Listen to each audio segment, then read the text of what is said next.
নবী যদি না বলেন যেটা আল্লাহ বলেছেন, নবী না বলার আগ পর্যন্ত আল্লাহর কথা কি কোরআন হয়? এই কথা বুঝতেছেন? নবী যতক্ষণ না বলেন যে কথা আল্লাহ বলেছেন, ততক্ষণ পর্যন্ত আল্লাহর কথা কি কোরআনের স্বীকৃতি পায়? বুঝে বলতেছেন তো না? এটা মানে কি শিখলাম? আল্লাহর কথা, আল্লাহর কথার স্বীকৃতি পেতে হলে আমাদের নবীর জবান লড়তে হবে। বুঝতে পারতেছেন? আল্লাহর কথাটা কালামুল্লাহ এর স্বীকৃতি পেতে হলে, আল্লাহর কালামটা কোরআনে জায়গা পেতে হলে আমাদের নবীর জবান লড়তে হবে। বুঝতে পারতেছেন? নবী না বললে, নবী না বললে কোরআন কোরআন হবে। বুঝতেছেন? বুঝতেছেন? নবী যতক্ষণ না বলেন যেটা আল্লাহ বলেছেন, ততক্ষণ আল্লাহর কালাম কোরআন হয়? কোরআন হয়? কোরআন কোরআন হবার জন্য নবীর জবান লড়তে হবে। নবী না বললে কোরআন কোরআনই হয় না। নবী না বললে কোরআন কোরআন হয়।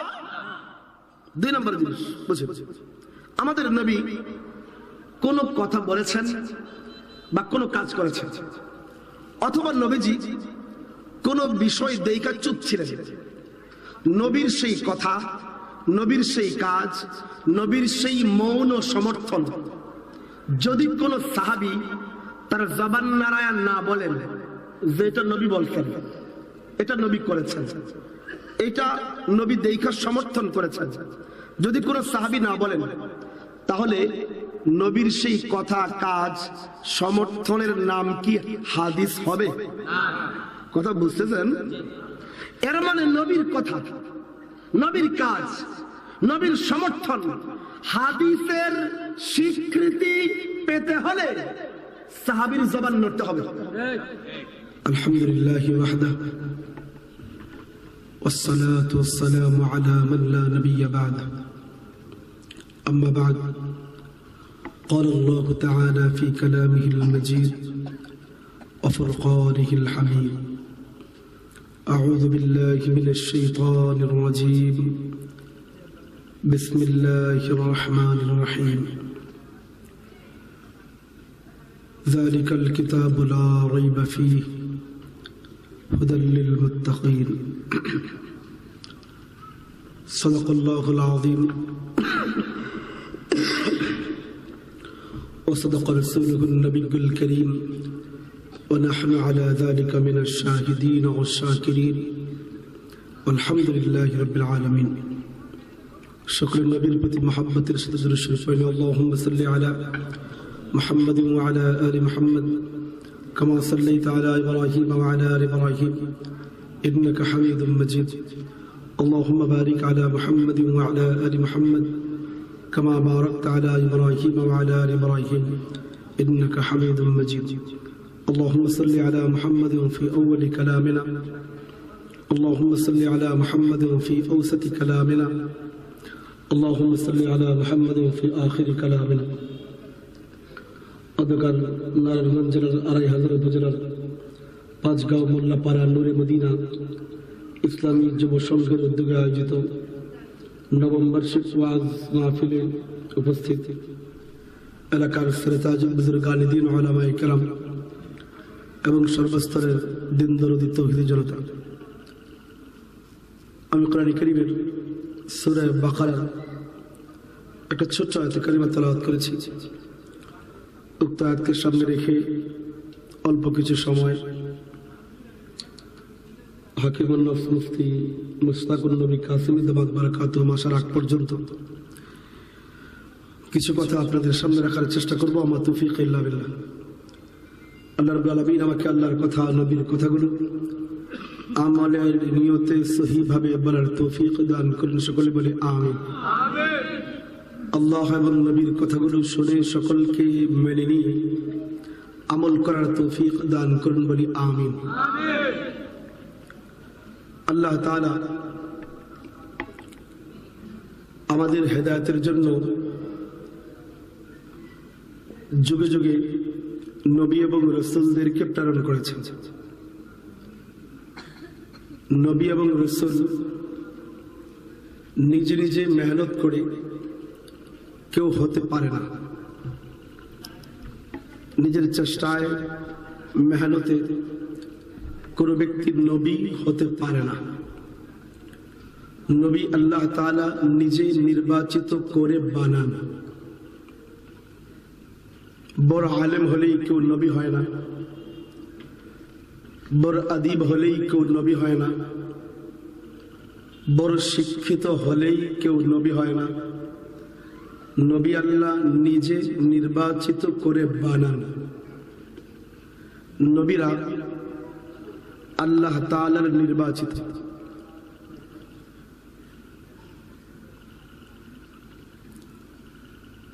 ঠিক তেমনি সাহাবী নিজের ইচ্ছায়, চেষ্টায়, মেহনতে, মুজাহাদায়, ইলমে কেউ সাহাবী হতে পারে না। সাহাবীও আল্লাহ পছন্দ করে নির্বাচিত করে বানান। যেমন নবীদেরকে আল্লাহ নির্বাচিত করে বানান, নিজের চেষ্টায় কেউ নবী হতে পারে না, তেমন নিজের মেহনতে, মুজাহাদায় কেউ সাহাবীও হতে পারে না। নবীর আত্মীয় হলেই কেউ সাহাবী হয়ে যায় না। নবীর বংশের হলেই কেউ সাহাবী হয়। কথা বুঝতেছেন? নবীর আত্মীয় হলেই কেউ সাহাবী হয়ে যায়, নবীর বংশের হলেই কেউ সাহাবী হয়ে যায়। বরং সাহাবী আল্লাহ তাআলার ওয়াহাবী তবকা, আল্লাহর নির্বাচিত তবকা। নবী আল্লাহ নিজে বানান, সাহাবীও আল্লাহ বানান। নিজের মেহনত, মুজাহাদা, চেষ্টা, ইবাদত এগুলোর মাধ্যমে কেউ নবীও হতে পারে না, এগুলোর মাধ্যমে কেউ সাহাবীও হতে পারে না। আমাদের নবীর জন্মের মাধ্যমে নবুয়তের দরজা বন্ধ হয়ে গেছে। আমাদের নবীর ইন্তেকালের মাধ্যমে সাহাবিয়তের দরজাও বন্ধ হয়ে গেছে। আমাদের নবী জন্ম নিয়েছেন, তো নবুয়তের দরজা বন্ধ। কিয়ামত পর্যন্ত নতুন করে কেউ নবী হতে পারবে না। আমাদের নবী ইন্তেকাল করেছেন, এর মাধ্যমে সাহাবিয়তের দরজা বন্ধ হয়ে গেছে। কিয়ামত পর্যন্ত আর কেউ নতুন করে সাহাবী হতে পারবে। 2 নম্বর, বড় আলেম হলে যেমন নবী হওয়া যায় না, তেমন বড় আলেম হলেই সাহাবী হওয়া যায় না। ইবাদত গুজার বেশি হলেই যদি নবী হওয়া যাইত, তাহলে আব্দুল কাদের জিলানী নবী হইতেন। ইবাদত বেশি হলেই কেউ সাহাবী হতে হলে আব্দুল কাদের জিলানী সাহাবী হইতেন। জিহাদ বেশি করলেই নবী হওয়া গেলে সালাউদ্দিন আইয়ুবী রহমতুল্লাহ আলাইহি নবী হইতেন। জিহাদ বেশি করলেই সাহাবী হওয়া গেলে সালাউদ্দিন আইয়ুবী রহমতুল্লাহ আলাইহি সাহাবী হইতেন। তাহাজ্জুদ বেশি পড়লেই নবী হওয়া গেলে মাইনুদ্দিন চিশতি রহমতুল্লাহ আলাইহি নবী হইতেন। তাহাজ্জুদ বেশি পড়লেই সাহাবী হওয়া গেলে মাইনুদ্দিন চিশতি রহমতুল্লাহ আলাইহি তিনিও সাহাবী হইতেন। যদি বেশি ইলম থাকলে নবী হওয়া যাইত, তো ইমাম আবু হানিফা নবী হইতেন। বেশি ইলম থাকলে সাহাবী হওয়া গেলে ইমাম আবু হানিফা সাহাবী হইতেন। এর মানে ইলমের মাধ্যমে কেউ নবী হয় না, বড় মুজাহিদ হলেই কেউ নবী হয় না, বড় মুফাক্কির ইসলাম হলেই কেউ সাহাবী হয় না। বরং নবী হওয়া আল্লাহর নির্বাচিত, তেমন সাহাবী হওয়াও আল্লাহর নির্বাচিত। এছাড়া আর যত তবকা আছে, আলেম বলেন, মুফাসসির বলেন, মুহাদ্দিস বলেন, মুফাক্কির ইসলাম বলেন, মুআররিখ বলেন, মুদাব্বির বলেন, বড় মুআল্লিম বলেন, যত কিছু বলেন, এগুলো মানুষ চেষ্টা করলে, মেহনত করলে, মুজাহাদা করলে, মাশাক্কাত করলে, অধ্যবসায় করলে মানুষ এই সকল যোগ্যতায় উন্নীত হতে পারে। এর মানে এই জমানায়ও ইবাদত করার মাধ্যমে মঈনুদ্দিন চিশতি হতে পারে। এই জমানায়ও ইবাদত করে কেউ বড় পীর আব্দুল কাদের জিলানীর মাকামে পৌঁছে যেতে পারে। এখনো পড়াশোনা করলে কেউ ইমাম আবু হানিফার ইলমের দরজায় পৌঁছে যাইতে পারে। কিন্তু কিন্তু এই জমানায় না কেউ নবী হতে পারবে না কেউ সাহাবী হতে পারবে। 2 নম্বর জিনিস বুঝেন, আল্লাহ তাআলা আমাদের কাছে যে কোরআন দিয়েছেন হেদায়েতের বাণী হিসেবে, এই কোরআনটা আমরা পেয়েছি নবীর মাধ্যমে। বলেন কার মাধ্যমে? নবীর মাধ্যম হয়ে আমরা কোরআন পেয়েছি। সহজ কথা দেখি বুঝেন কিনা আপনারা। আল্লাহ তাআলা কোন কথা বলেছেন ফেরেশতাদের সামনে, আল্লাহর এই কথাটা যদি আমাদের নবী তার জবান নাড়িয়ে না বলেন যে আল্লাহ বলেছেন, যদি নবী না বলেন যে এই কথা আল্লাহ বলেছেন, তো নবী যদি না বলেন তাহলে আল্লাহর এই কথার নাম কি কোরআন হবে? বুঝছেন কথা? আল্লাহ কি এখন ফেরেশতাদের বিভিন্ন আদেশ নিষেধ করতেছেন না? তো আল্লাহর ওই কথার নাম কি কোরআন? আল্লাহর ওই কথার নাম কোরআন না? এই কথা বুঝেন নি? হুদাই বলি, আল্লাহ জি ফেরেশতাদেরকে এখন যে আদেশগুলো দিচ্ছেন, আল্লাহর এই আদেশের নাম কি কোরআন শরীফ? বুঝেছেন? এর মানে কি বুঝলেন? আল্লাহর কোরআন কোরআন হতে হলে আমাদের নবী তার জবান নাড়ায় বলতে হয় যে এইটা কথা আল্লাহ বলেছেন। এটা কে বলেছেন? এই কি যে নবী যদি না বলেন যে এটা আল্লাহ বলেছেন, নবী না বলার আগ পর্যন্ত আল্লাহর কথা কি কোরআন হয়? এই কথা বুঝতেছেন? নবী যতক্ষণ না বলেন যে কথা আল্লাহ বলেছেন, ততক্ষণ পর্যন্ত আল্লাহর কথা কি কোরআনের স্বীকৃতি পায়? বুঝে বলতেছেন তো না? এটা মানে কি শিখলাম? আল্লাহর কথা, আল্লাহর কথার স্বীকৃতি পেতে হলে আমাদের নবীর জবান লড়তে হবে। বুঝতে পারতেছেন? আল্লাহর কথাটা কালামুল্লাহ এর স্বীকৃতি পেতে হলে, আল্লাহর কালামটা কোরআনে জায়গা পেতে হলে আমাদের নবীর জবান লড়তে হবে। বুঝতে পারতেছেন? নবী না বললে, নবী না বললে কোরআন কোরআন হবে। বুঝতেছেন? বুঝতেছেন? নবী যতক্ষণ না বলেন যেটা আল্লাহ বলেছেন, ততক্ষণ আল্লাহর কালাম কোরআন হয়? কোরআন হয়? কোরআন কোরআন হবার জন্য নবীর জবান লড়তে হবে। নবী না বললে কোরআন কোরআনই হয় না। নবী না বললে কোরআন কোরআন হয়। 2 নম্বর জিনিস বুঝে, আমাদের নবী কোন কথা বলেছেন বা কোন কাজ করেছেন, অথবা নবীজি কোন বিষয় দেখা চুপ ছিলেন, নবীর সেই কথা, নবীর সেই কাজ, নবীর সেই মৌন সমর্থন যদি কোন সাহাবী তার জবান নাড়ায়া না বলেন যে এটা নবী বলছেন, এটা নবী করেছেন, এটা নবী দেখা সমর্থন করেছেন, যদি কোন সাহাবী না বলেন, তাহলে নবীর সেই কথা, কাজ, সমর্থনের নাম কি হাদিস হবে? কথা বুঝতেছেন? এর মানে নবীর কথা, নবীর কাজ, নবীর সমর্থন হাদিসের স্বীকৃতি পেতে হলে সাহাবীর জবান নড়তে হবে। বুঝতে পারতেছেন? কথা বুঝতেছেন? এর মানে হাদিস, হাদিসের স্বীকৃতি পেতে হলে সাহাবীর জবান নড়তে হবে। সাহাবী না বললে, সাহাবী না বললে হাদিস হাদিস হবে? কথা কি বুঝতেছেন? অনেক দামি কথা বলতেছি, অনেক দামি। আমি জানি দামি, আমি জানি তো দামি, আমি জেনে বুঝে বলতেছি না। হাদিস, হাদিসের স্বীকৃতি পেতে হলে সাহাবীর জবান নড়তে হবে। সাহাবী না বললে হাদিস হাদিস হবে? হবে? যেমন কোরআন কোরআনের জায়গা পেতে হলে, কোরআন কোরআনের স্বীকৃতি পেতে হলে, কোরআন নবী আল্লাহর কথা কোরআন হতে হলে নবীর জবান লড়তে হয়। ঠিক তেমনি হাদিস, হাদিসের স্বীকৃতি পেতে হলে, হাদিস হাদিসের জায়গা পেতে হলে, নবীর কথা হাদিস হিসেবে সাব্যস্ত হতে হলে সাহাবীর জবান লড়তে হবে। নবী না বললে কোরআন কোরআন হয় না, সাহাবী না বললে হাদিস হাদিস হয় না। বুঝতেছেন? যদি এতটুকু বুঝেন তো এটাও বুঝবো, মাঝখান থেকে নবী সরায় দিলে কোরআন পাওয়া যাবে না। কারণ কোরআন তো কোরআনই হয়েছে, নবী বলেছেন বলে। এখন যে কেউ এসে যদি বলে আল্লাহ বলছেন, কোরআন হয়ে যাবে?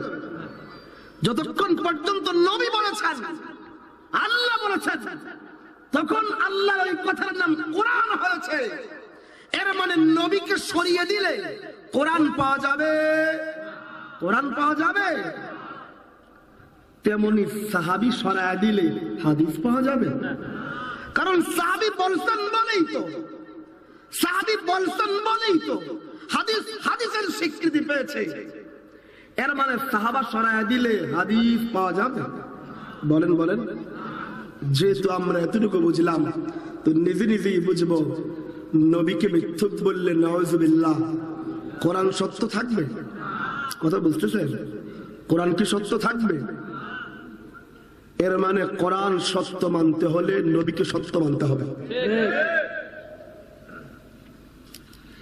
যেহেতু নবীর জবান লওয়ার কারণে কোরআন কোরআনের স্বীকৃতি পেয়েছে, নবীকে নির্ভরযোগ্য না মানলে কোরআন নির্ভরযোগ্য থাকবে? এটা বুঝলে এটাও বুঝবেন। যেহেতু সাহাবী বলার কারণে হাদিস হাদিসের স্বীকৃতি পেয়েছে, সাহাবী ছাড়া হাদিস পাওয়া সম্ভব নয়। সাহাবীর জবান নড়ছে বলেই হাদিস হাদিসের স্বীকৃতি পেয়েছে। বোঝা গেল সাহাবী সরিয়ে দিলে হাদিস পাওয়া যাবে না। তাও জানা গেল সাহাবীকে সত্যবাদী না মানলে হাদিস সত্য থাকে না। সাহাবীকে নির্ভরযোগ্য না মানলে হাদিসই তো নির্ভরযোগ্য থাকবে না। কারণ হাদিস আমাদের কাছে কে বলেছেন? সাহাবীরা। বলেন কারা?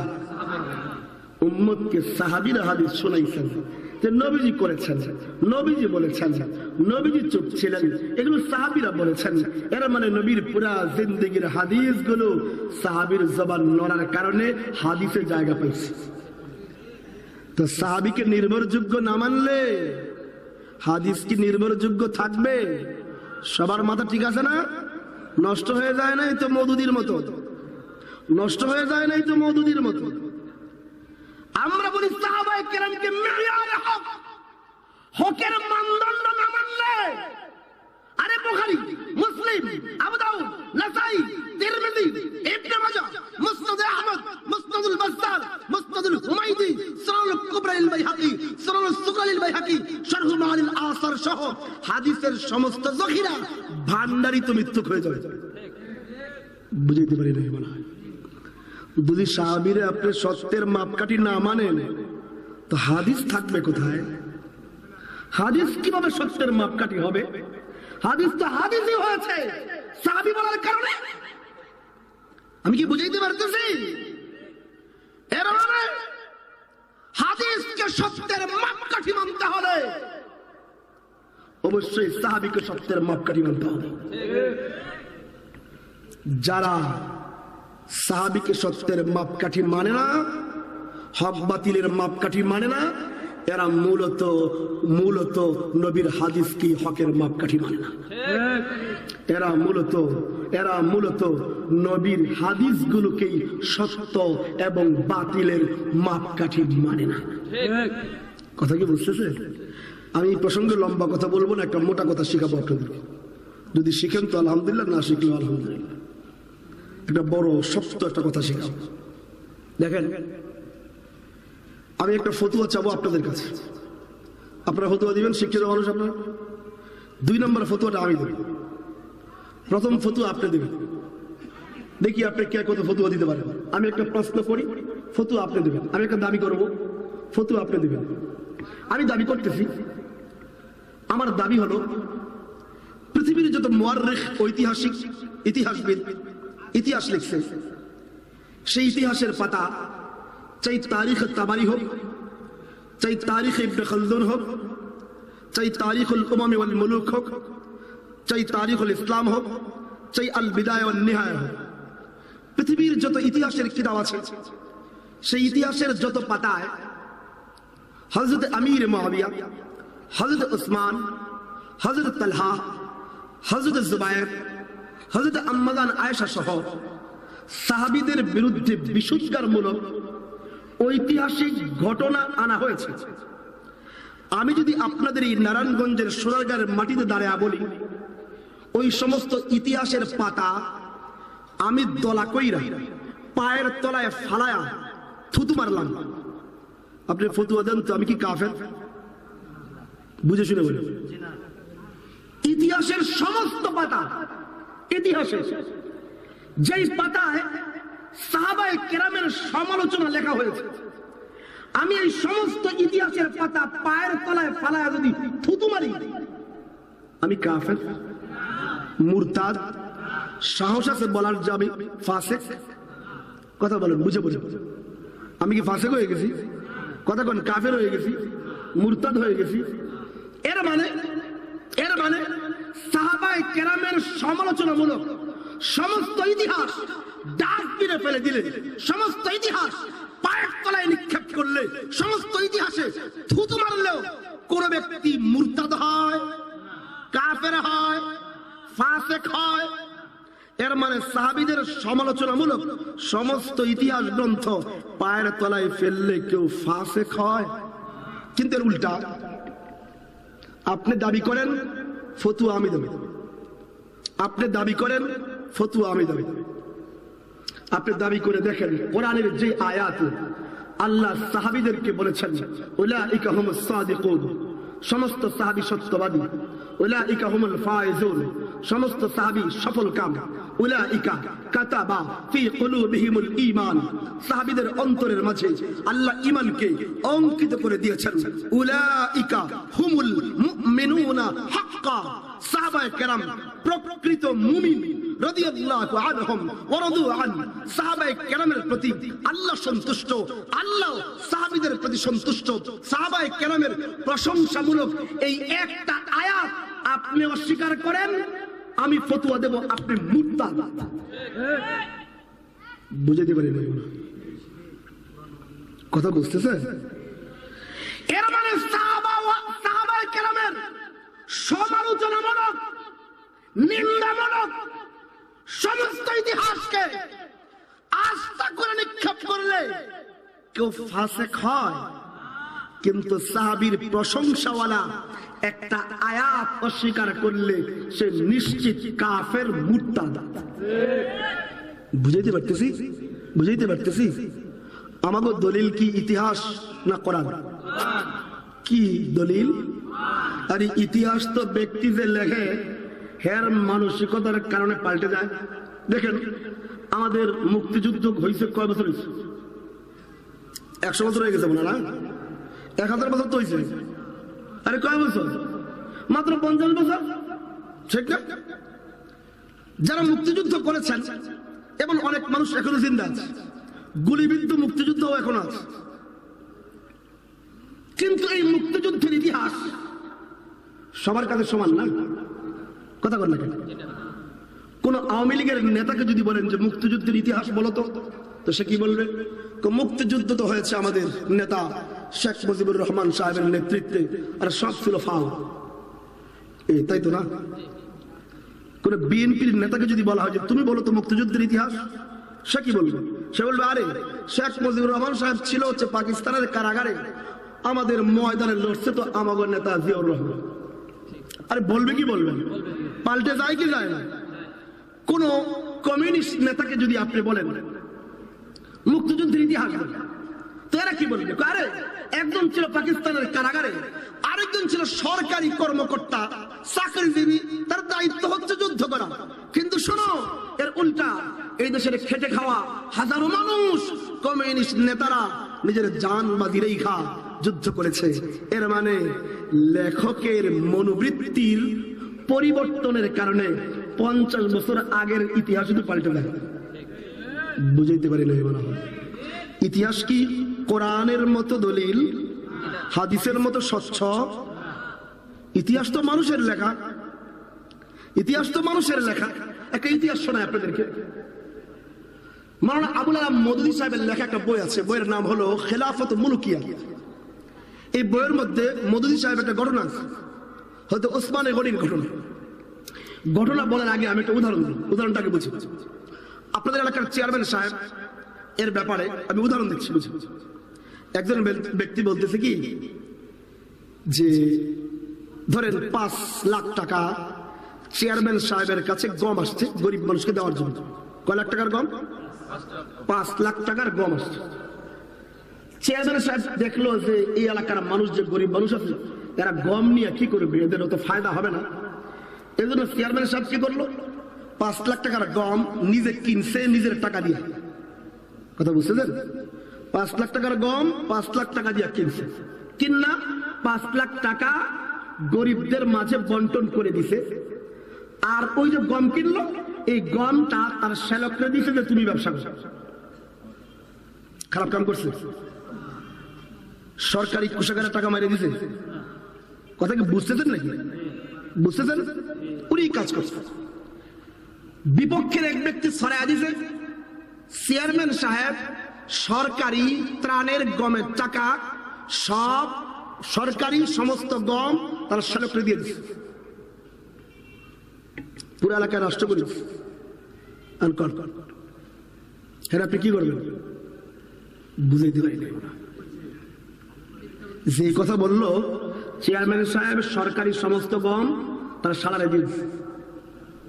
মানুষ কি মনে করবে যে কত বড় জালেম সরকার, কত বড় জালেম এই চেয়ারম্যান। সরকারি গম ত্রাণের গম সব সালারে দিয়ে দিচ্ছে। মানুষ গালি দিবে না চেয়ারম্যানকে? বকা দিবে না? আসলে কি চেয়ারম্যান সাহেব ওই সরকারি ত্রাণের টাকা মারছে? যথার্থ জায়গায় সঠিকভাবে ব্যয় করছে না? ভালো করে বুঝুন। ইতিহাসের কিতাবে আসছে হযরত উসমান গনি রাদিয়াল্লাহু তাআলা আনহু 20 তারিখে ইতিহাস আল বিদায়া ওয়ান নিহায়া তো আসছে, 15 তারিখের কিতাবে আসছে হযরত উসমান গনি রাদিয়াল্লাহু আনহুর কাছে একবার গনিমতের মাল, যুদ্ধলব্ধ সম্পদ 5 লাখ দিরহামের সম্পদ আসছে। তো সেই সময় সম্পদ সব নকদি মানে টাকায় ছিল না, স্বর্ণ মুদ্রা রৌপ্য মুদ্রায় ছিল না, বিভিন্ন জিনিস ছিল, বিভিন্ন আসবাব ছিল, বিভিন্ন বস্তু ছিল। ওসমান চিন্তা করলেন কোষাগারে এই জিনিস রাখলে তো নষ্ট হয়ে যাবে, থাকবে না। এই জন্য উনি 5 লাখ দিরহামের ওই রাজস্বকে 5 লাখ দিরহামে নিজে কিনছেন। টাকা রাষ্ট্রের রাজস্ব বোর্ডে জমা দিচ্ছেন। এরপরে যে 5 লাখ টাকার জিনিস কিনলেন এগুলো তার শ্যালক মারওয়ান বিন হাকামরে দিচ্ছেন যে তুমি এটা নিয়ে যাও। অন্যায় করছে, অন্যায় করছে। খোলেন খেলাফত মুলকিয়াত মওদুদী সাহেবের লেখা, সেখানে আসছে হযরত ওসমান তিনি যুদ্ধলব্ধ সম্পদ 5 লাখ দিরহামের আসছে, উনি পুরা সম্পদটা তার শ্যালককে দিয়ে দিচ্ছে। আপনি কি বলবেন? ওসমান কি করছে? রাজস্ব সম্পদ মেরে দিচ্ছে। সম্পদ মারছে না? একথা বুঝতেছেন? ভালো করে বুঝেন। এখন সিদ্ধান্ত নেওয়ার সময় আসছে। আপনি নবীর সাহাবীকে ভালোবাসেন না মওদুদীকে ভালোবাসেন? এখন সময় আসছে সেই সিদ্ধান্ত নেওয়া। এখন সময় আসছে সেই সিদ্ধান্ত নেওয়া। আমরা একজন সাহাবীর পায়ের ধুলার কোটি ভাগের 1 ভাগের বদৌলতে আমরা 1000 কোটি মওদুদীকে কবর দিতে পারি। কথা বুঝতেছেন? সাহাবী আমাদের গলার মালা। বলেন বলেন, কে আমাদের গলার মালা? কে আমাদের গলার মালা? সাহাবীদের বদৌলতে আমরা হাদিস পেয়েছি, সাহাবীদের বদৌলতে আমরা ইসলাম পেয়েছি।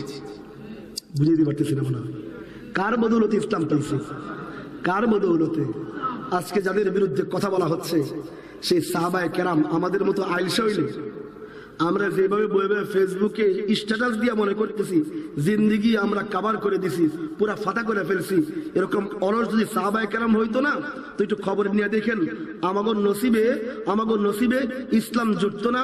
মৃত্যুর পরে আমাদেরকে কাফন দিয়া জানাজা পড়ায় কবরে নামাইতো না, হিন্দুদের মতো শ্মশান ঘাটে নিয়ে ফুরাইতো। 14 পুরুষ আগে খবর নেন তো, কি ছিল আমাদের পূর্বপুরুষরা? একটু খবর নেন না। খবর নিয়ে দেখবেন আমাকে পূর্বপুরুষরা কেউ দেবতার সামনে বসে থাকতো, কেউ শিবলিঙ্গের সামনে বসে থাকতো, কেউ চাঁদের পূজা করতো, কেউ পাহাড়ের পূজা করতো। বুঝতে পারি নাকি আপনারা সবাই সৈয়দ বংশ? আমরা কি সবাই সৈয়দ বংশ? সব বড় বড় হিসাব 14 পুরুষের খবর নেন। আরে কি আছিল? আকাডেল্লা ছিল, আকাডেল্লা। এগুলোর মুসলমান কে বানাইছে? সাহাবায়ে কেরাম। বলেন কে বানাইছে? সবচেয়ে বেশি গালি দেওয়া হয় আমির মুআবিয়া রাদিয়াল্লাহু তাআলা আনহুকে। কিন্তু খবর নেন এই উপমহাদেশের মানুষগুলো মুসলমান হয়েছে মুআবিয়া রাদিয়াল্লাহু তাআলা আনহুর সময়। উনি 39 বছর খেলাফতের দায়িত্ব পালন করেছেন। 19 বছর ছিলেন দামেস্কের গভর্নর, 20 বছর ছিলেন আমিরুল মুমিনিন।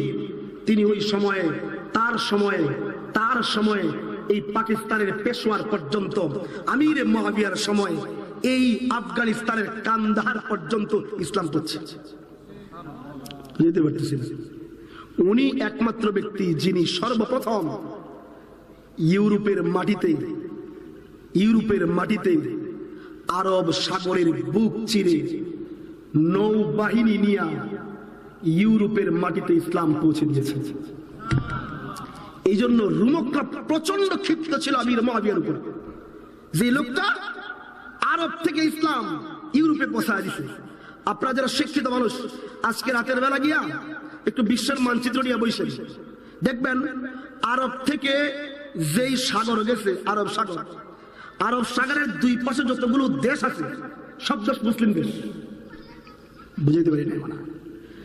আফ্রিকার যেই রাষ্ট্রগুলো আরব সাগর পার হয়ে গেছে, কিনারায় আছে, এই নাইজেরিয়া, এই কঙ্গো, সুদান, মুসলমান কে বানাইছে? আজকে যে বসে বসে ফেসবুকে স্ট্যাটাস মারেন, খবর নাম না ইসলাম কে পৌঁছাইছে। বুখারী শরীফের রিওয়ায়াত আউয়ালু জাইসিন ইয়াখযুনাল বাহর ফাকাদ আওজাবু, আল্লাহর নবী বলেছেন আউয়ালু জাইসিন মিন উম্মতি ইয়াখযুনাল বাহর ফাকাদ আওজাবু, আমার উম্মতের মাঝে যেই ব্যক্তি সর্বপ্রথম নৌবাহিনী তৈরি করে নৌযুদ্ধ করবে, ওই ব্যক্তিরা নিশ্চিত জান্নাতি। এই হাদিসের ব্যাখ্যা পড়েন ফাথুল বারী থেকে, পড়েন উমদাতুল কারি থেকে, পড়েন কাসসাল্লানী থেকে। সমস্ত মুআররিখিন এবং মুহাদ্দিসিনরা একমত, সর্বপ্রথম ইসলামের ইতিহাসে যিনি 1700 এর উপরে যুদ্ধ জাহাজ বানিয়ে আরব সাগর পাড়ি দিয়ে আফ্রিকা এবং ইউরোপে ইসলাম পৌঁছিয়েছে, সেই সৈন্য দলের সিপাহ সালার ছিলেন আমিরে মুআবিয়া রাদিয়াল্লাহু তাআলা আনহু, যার কুরবানিতে, মেহনতে এই কনস্টান্টিনোপল পর্যন্ত ইসলাম পৌঁছে। ওই রোমক সাম্রাজ্য প্রচন্ড ক্ষিপ্ত ছিল আমিরে মুআবিয়ার উপরে। এই জন্য এর পরবর্তীতে যারাই ইতিহাস লিখছে, প্রভাবিত হয়ে সব মিথ্যা ইতিহাসে ভাগাড়ে ভরপুর করে দেওয়া হয়েছে উমাইয়া খলিফাদের বিরুদ্ধে, আমির মুআবিয়ার বিরুদ্ধে। শেষ করতেছি এই প্রসঙ্গ, আগেই আমার কথাটা বুঝে রেখেন। আমি সমস্ত ইতিহাস পায়ের তলায় ফালা দিয়ে দিলেও কাফের হয়ে যাই, মুরতাদ হয়ে যাই, ফাসেক হয়ে যায়। সাহাবীদের প্রশংসাওয়ালা একটা আয়াত অস্বীকার করলে সে মুসলমান না কাফের? বলেন ইমানদার না কাফের? হিসাব করে কথা বলতে হবে। শেষ করি প্রসঙ্গ। দেখেন, অনেকে কয় যে হুজুররা সাহাবায়ে কেরামের বিষয় আসলে খেপে কেন? এই খেপার কারণ বলে আমি এই প্রসঙ্গ শেষ করব, আমার সময় কমে গেছে। বুঝছেন, কোরআন কারীমের সূরা বাকারার শুরুর দিকে একটা আয়াত আছে। এই আয়াতে আল্লাহ তাআলা বলেন আমিনু কামা আমানান নাস। বুঝছেন, আল্লাহ বললেন আমিনু, তোমরা ঈমান আনো। এই আদেশটা প্রথম, যেহেতু কোরআন নাজিল হয়েছে নবীর উপরে, তো নবীর সামনে যারা ছিলেন প্রথম উদ্দেশ্য তারা। বুঝতে পারি না? প্রথম উদ্দেশ্য নাকি আমরা? কোরআন নাজিল হচ্ছে নবীর উপরে, তো আল্লাহ বলতেছেন আমিনু, তোমরা ঈমান আনো। এর মানে আল্লাহ বলতেছেন কাদেরকে? আবু জাহালকে, উতবাকে, উতাইবাকে, উকবা বিন আবি মুঈতকে, মক্কার সমস্ত মানুষগুলোকে আল্লাহ বলতেছেন আমিনু, তোমরা ঈমান আনো। এখন প্রশ্ন হলো, আল্লাহ কাদের মতো আনবো? আমার ঈমানটা কাদের মতো হবে? আল্লাহ বলেন কামা আমানান নাস, যেভাবে তোমার আগে লোকেরা ঈমান আনছে। তো বলেন তো প্রথমে লোকেরা যে ঈমান আনছে এরা কারা? আমরা ছিলাম না? আমরা ছিলাম। কে ঈমান আনছে? আরে কোন নাকি? আবু বকর, ওমর, ওসমান, তালহা, জুবাইর, হ্যাঁ তারাই তো ঈমান আনছে। খাব্বা, খুবাইব, আমর বিন জুমু, সাদ বিন রবি, হ্যাঁ এরাই তো জুনায়রা, লাবিনা, হ্যাঁ এরাই তো। আল্লাহ বলতেছেন আমিনু, ও মক্কার মুশরিক, ও আবু জাহাল, ও উতবা, ও উতাইবা, ও উকবা বিন আবি মুঈদ, ঈমান আনো। কার মতো? খাব্বাবের মতো ঈমান আনো। কার মতো? খুবাইবের মতো ঈমান আনো। কার মতো? হুযায়ফা সুহাবীর মতো ঈমান আনো। কার মতো? বেলালের মতো ঈমান আনো। কার মতো? ওমরের মতো ঈমান আনো। কার মতো? জুনায়রার মতো ঈমান আনো। কার মতো? আমর বিন জুমুর মতো। বুঝেন? আল্লাহ বললেন ও মক্কার মুশরিক, ঈমান আনো সাহাবীদের মতো, ঈমান আনো সাহাবীদের মতো। এবার মক্কার মুশরিকরা কি কয়? মক্কার মুশরিকরা জবাব দেয়, বলে ক্বালু আনুমিনু। বুঝেন?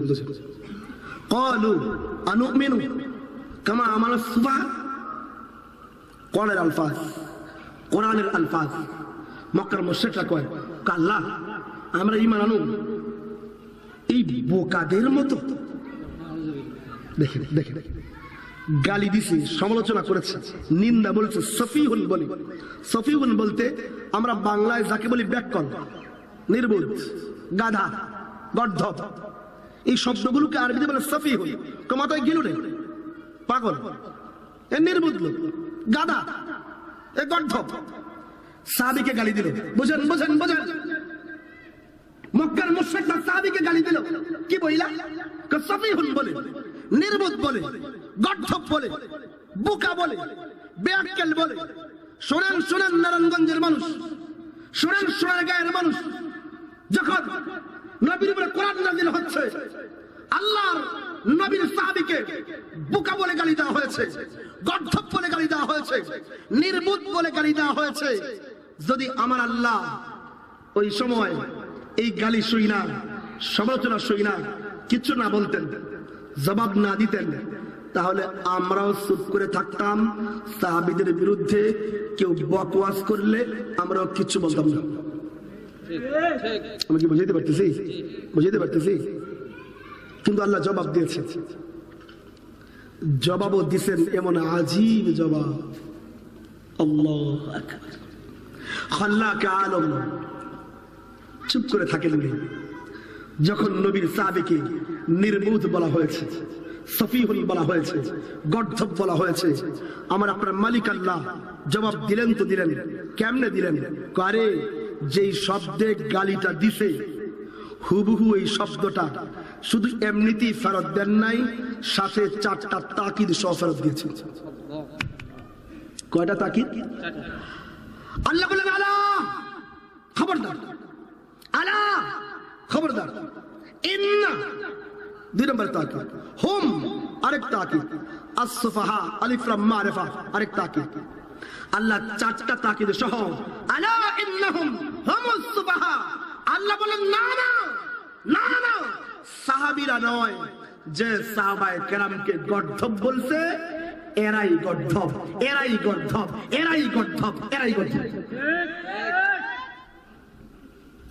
যেই শব্দে সাহাবীরে গালি দিল, আল্লাহ ওই গালিটা 4টা তাকিদ সহ ফেরত দিছে।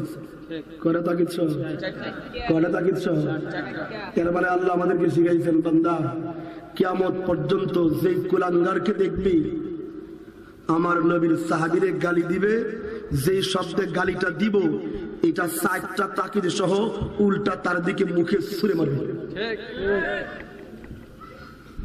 যখনই কোনো ব্যক্তি বলবে সাহাবীরা নির্বোধ, আমরা বলবো সাহাবী নয়, তুই নির্বোধ। যেই ব্যক্তি বলবে সাহাবী মুরতাদ, আমরা বলি সাহাবী নয়, তুই মুরতাদ। যেই ব্যক্তি বলবে সাহাবায়ে কেরাম ক্ষমতার লোভী ছিল, আমরা বলবো সাহাবায়ে কেরাম নয়, তুই ক্ষমতা লোভী।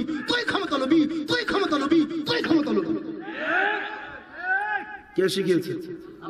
আরে কন্যা কে শিখাইছে? আল্লাহ শিখিয়েছে। কোন সাহাবীরে যেই শব্দের সমালোচনা করবে ওই শব্দটা 4টা তাকিদ সহ ওই ব্যক্তির মুখের উপরে ছুঁড়ে মারতে হবে। কার তরিকা? সুন্নাতুল্লাহ, এটা আল্লাহর রীতি, এটা আল্লাহর পদ্ধতি, আল্লাহ শিখিয়েছেন।